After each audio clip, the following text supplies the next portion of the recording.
Assalamualaikum warahmatullahi wabarakatuh. Hello everyone. We are from Group 5. Let me introduce to you our group members. My name is Muhammad Izadi. My name is Salsabila Ramadhani. My name is Mimpi Delita. My name is Yulian Bismillah. My name is Siti Fatima. My name is Al-Sudha Imam. So guys, we will explain about the syllable and syllabification. So let's start it. Okay guys, I would like to explain about syllables, morpheme, and syllable constituents. The first, I will talk about syllables atau suku kata. Acoustically, a syllable is the sonority of pitch in a string of segments or a word. Put in simple terms, a syllable is the smallest unit of speech that consists of a sonority pitch or vowel and may be preceded or followed by one or more consonant. Jadi, syllable ini adalah unit speech terkecil yang terdiri dari sonority pitch atau puncak kemerduan yaitu vowel dan dapat didahului atau diikuti oleh satu atau lebih konsonan. The number of vowel sounds in a word equals the number of syllables in the word. Jadi, jumlah bunyi vokal atau bunyi vowel dalam suatu kata sama dengan jumlah syllable dalam kata tersebut. For example, the first word is can. Can is one syllable in one vowel. 2. Study. Study consists of 2 syllables and 2 vowels. And 3. Holiday. Holiday contain 3 syllables and 3 vowels. Jadi, contoh yang pertama yaitu pada kata can. Pada kata can, dia terdapat 1 syllable atau 1 suku kata dan juga 1 vowel. Contoh yang kedua pada kata study. Pada kata study, dia terdiri dari 2 syllable atau 2 suku kata, sta dan di, dan juga 2 vowel. Yang ketiga, yaitu pada kata holiday. Pada kata holiday, dia terdiri dari 3 syllable atau 3 suku kata dan juga 3 vowel, ho, li, dan day. And the second, I will talk about morpheme. What is a morpheme? Morpheme is the smallest unit that has a meaning or a grammatical function of which a bigger word can be formed, while a syllable is a unit of speech that has no meanings or grammatical functions. Jadi, morfem ini adalah satuan unit terkecil yang mempunyai makna atau fungsi gramatikal yang dapat membentuk kata yang lebih besar. Sedangkan syllable, dia tidak mempunyai makna atau fungsi gramatikal. A word may contain 2 morphemes or be morphemic, but it consists of only 1 syllable or monosyllabic. For example, dogs, boys, and plays. Similarly, a word may consist of 2 syllables or be syllabic, but there is only 1 morpheme or monomorphemic. For example, baby and zebra. In the same way, as a word can be bisyllabic and be morphemic at the same time. For example, words like speaking. In short, the number of syllables can be the same as or different from the number of morphemes in a word. Jadi singkatnya, jumlah syllable atau jumlah suku kata bisa sama atau berbeda dengan jumlah morfem dalam sebuah kata. And the third, I will talk about syllable constituent, yaitu unsur atau penyusun suku kata. The constituents of a syllable are onset, rhyme, nucleus, and coda. 1. Nucleus. The core or the obligatory constituent of a syllable is the nucleus, which is occupied by a vowel or a diphthong. 2. Onset. Onset is the slot occupied by the consonant preceding the vowel. 3. Coda. Coda is the slot occupied by the consonant following the vowel. And the last is rhyme. The nucleus and the coda form a unit called rhyme. If the onset or the coda consists of only 1 segment or 1 consonant, it is called a simple onset or simple coda. For example, words like pen and cat. If there are more than one consonant in onsets and codas, the onset and the coda are called complex. For example, words like clothes, brand, and friend. Jadi, perlu diingat bahwa istilah simple dan kompleks tidak ditentukan oleh ejaan sebuah kata, melainkan oleh transkripsi kata tersebut, atau bagaimana kata itu diucapkan. So, I think that's all from me, and the next material will be explained by my friend. Thank you. Assalamualaikum warahmatullahi wabarakatuh. Hi guys, my name is Salsabila Ibn Ramadhani with ID number A12122-158. I'm from Group 5, so I will explain the material about timing tier, melody tier, and syllable weight. So, I'll explain about timing tier. What is timing tier? Timing tier is the level where the length of a segment is determined, usually called as level. Jadi, timing tier ini adalah tingkatan atau level yang menentukan panjang suatu segmen dalam fonologi. The function is to provide information about whether a segment is considered short or long. Short segment is have one exposition, while long segment include diphthongs have two expositions. For example, on the words leave and leave. So I'll explain one by one. The first is leave. In the timing tier, the vowel E in leave is given one exposition and is considered short segment because it is only one exposition. This is a short duration. What about leave? In the timing tier, the word E in leave has two expositions and it's considered a long segment because it has two expositions, so this is a longer duration. Dengan demikian, timing tier ini menggunakan jumlah posisi X untuk menentukan durasi suatu segmen atau suara. Nah, pada contoh kata leave tadi itu, dia pendek karena hanya memiliki satu posisi X. Sedangkan pada contoh kata leave itu panjang karena dia memiliki dua posisi X. Okay, we move to the next material. The material is melody tier. What is melody tier? Melody tier is the level where the individual sound is located. This level is occupied by consonant and vowel sound. Jadi melody tier ini itu tingkatan di mana suara-suara itu berada, dan tingkatan ini ditempati oleh bunyi konsonan dan vokal. For example, on the words leave and leave, these two of words are consonant. Why? Because in melody tier, the consonant in leave and leave is positioned as separate consonant. This means that recognized and placed within melody tier as an individual sound or segment in the words leave and leave. The last material is syllable weight. Syllable weight is linguistic measure based on the number of elements controlled by the rim known in a syllable. One set plays no rules in syllable weight. With respect to weight, syllables can be grouped into light syllable and heavy syllable. I will explain the light syllable first. A syllable is called light if the nucleus is short and there is no coda.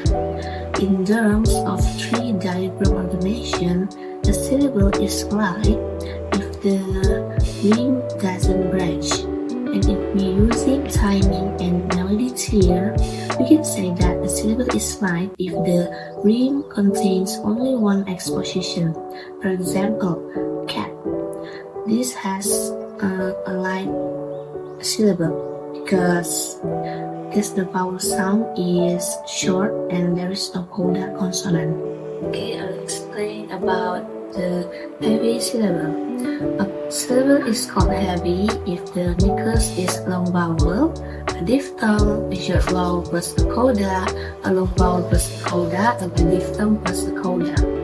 In terms of tree diagram organization, a syllable is like if the rim branches, meaning the nucleus branches because the vowel is long and there is a diphthongs. Or the rim branches because there's a coda consonant, or both the nucleus and the rim branch. And if we're using timing and melody types, a syllable is heavy if the rim consists two or more exposition, which can be from the nucleus alone or the nucleus plus a coda. And for example, the syllable in love is heavy syllable because it contains a long vowel sound and there is no coda consonant. There are also what are called open and closed syllables. Open syllables are those that don't have a coda consonant, meaning they end in a vowel sound. For example, the word sky. While closed syllables are those that have a coda consonant, meaning they end in a consonant sound. For example, the word sing. Okay, that's the explanation of the material that I can convey. Thank you. Assalamualaikum warahmatullahi wabarakatuh. My name is Muhammad Azizi. Today I am going to explain the topic syllable types. So, syllable types is basically how syllables are structured, and the study of this topic is called phonotactics. We all know that words consist of syllables, and syllables consist of these things called segments. In a given syllable, commonly there are three segments. Those are onset, nucleus, and coda. Whether or not a word allows or requires these onset and codas is what differentiates them from other languages. For example, take the Hawaiian language. So the Hawaiian language have a fairly simple syllabic structure. It only consists of a optional onset and a single nucleus. Can be seen in the word for love, which is aloha, and the word eel or iwi. And syllable structures can also be more complex, as can be seen in the English language. So, the English language syllabic structure can be as simple as only needing a single nucleus, as can be seen in the word a and I, and can be as complex as needing three onsets and three codas, as can be seen in the word strength. So next is sonority scale and sonority sequencing generalization. So sonority scale is basically a scale of how loud a segment is in any given word. Different segments have different levels of sonority or loudness. Segments with the most sonority is the vowel, and the least is the stops. The reason for sonority scale is to make sense or to describe consonant clusters in the onset and codas. So the SSG, or the sonority sequencing generalization, is basically a general order of sonority in most of words. Basically states that in any syllable has to have a highest point of sonority, and it must be followed by segments with gradually declining sonority, which basically means that segments that are closest to the nucleus are going to be most sonorous than the outer one. Only words with two or more onset and codas is affected by the SSG. Take the word plant for example. So plant is a monosyllabic word, which means that it only has one syllable and have two codas and two onsets. And the sonority generalization will look something like this. The spot with the most sonority will be taken by the A sound because it is a vowel, and the adjacent segment with the next highest sonority will be the and the N sound because it is near the nucleus. And then the segment with the least sonority is going to be the P and T sound because it is the outermost segment. But the SSG have many counterexamples. Basically, every words with the onsets that begins with S, like the words spy and sex, are deemed incorrect by the SSG because the onset of S is more sonorous than the segments within, but it does not discredit how useful SSG is in predicting the sonority structure of words in general. Hello, I'm Syllable. Now I will explain about one-set phonotactics. In English, each consonant segment can stand at the word initial level as a single initial consonant, except for alveopalatal fricative sh and the nasal velar See the following list. So, there are no words in English that start with sh or These two sounds can only appear in coda. For example, word singing. This word uses the syllable singing, not singing. So, the velar nasal here functions as a coda to the previous syllable, not as a start to the following syllable. English also poses a strict restriction to the number of consonants that can occupy onset. The maximum number of segments in the onset is 2. For example, the monosyllabic words black, green, dry, crop, cleaned. The accent that there are more than 2 segments in onsets. There is an extra segment. The extra segment must be S, and if the cluster starts with S, the only possible segments following it are voiceless stops, p, t, g, and then liquids O and R or glide w. For example, split, street, scream, square, and spray. In conclusion, we can say that every consonant segment of English, except ng and sh, can stand word initially. Yet only obstruents can serve as the first segment in word initial consonant clusters. If the first segment of the cluster is an obstruent other than S, the second segment will be an approximant w, or y. If the first segment in cluster is S, the second segment can be a voiceless stop, a nasal, or an approximant. If there are 3 segments in the onset, the first segment will be S, the second segment is a voiceless stop, and the third segment is an approximant. Okay, that's all the explanation from me. Thank you. Alright guys, so the next material is about rime phonotactics.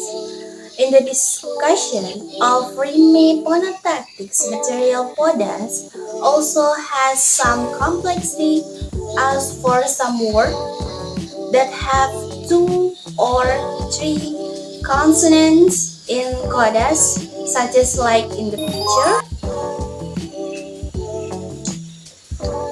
We can see in this example that word containing two segments in codas have three following possible cluster where V is vowel, N is nasal, F is fricative, and so on.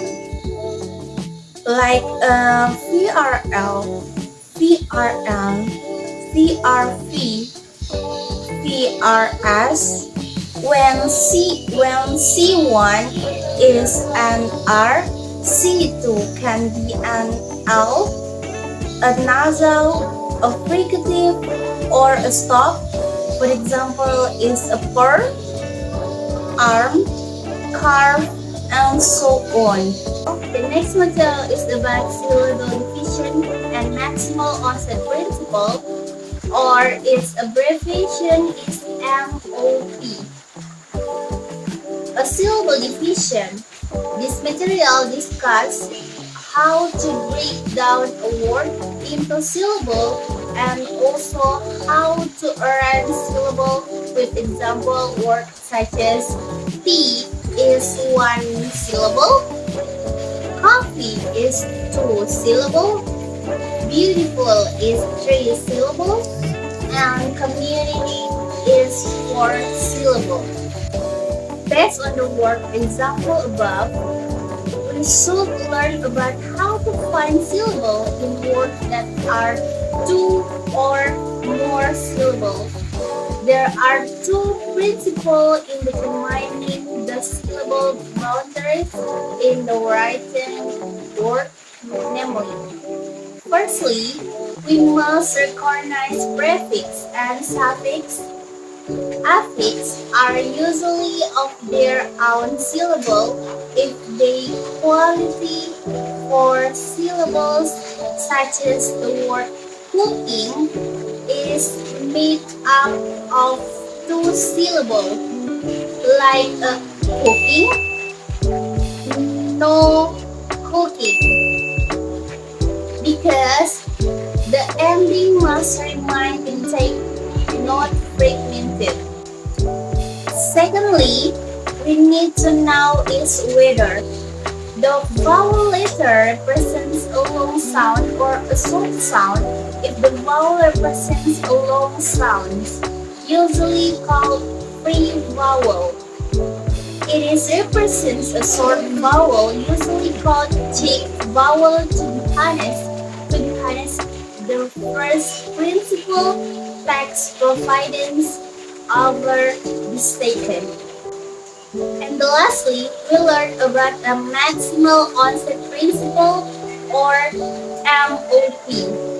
Maximal onset principle basically start maximal onset, meaning that we must put as many consonants in onset as possible so far as the onset points at plastic outlaws them. In this discussion, let's take an example of the word language. There are at least three possible for the syllabification of this word. The first sentence is about meaning. So, the first spelling is a language. The point in after E. The second is a language. The point after M. And the lastly is a language but the point after G. So guys, for this example, the maximal onset principle tells us that G must be part of the following syllable in order to maximize the onset. Therefore, The correct syllabification must be B. So, for this option, maximize the answer. Okay, that's all our explanation. Thank you for watching.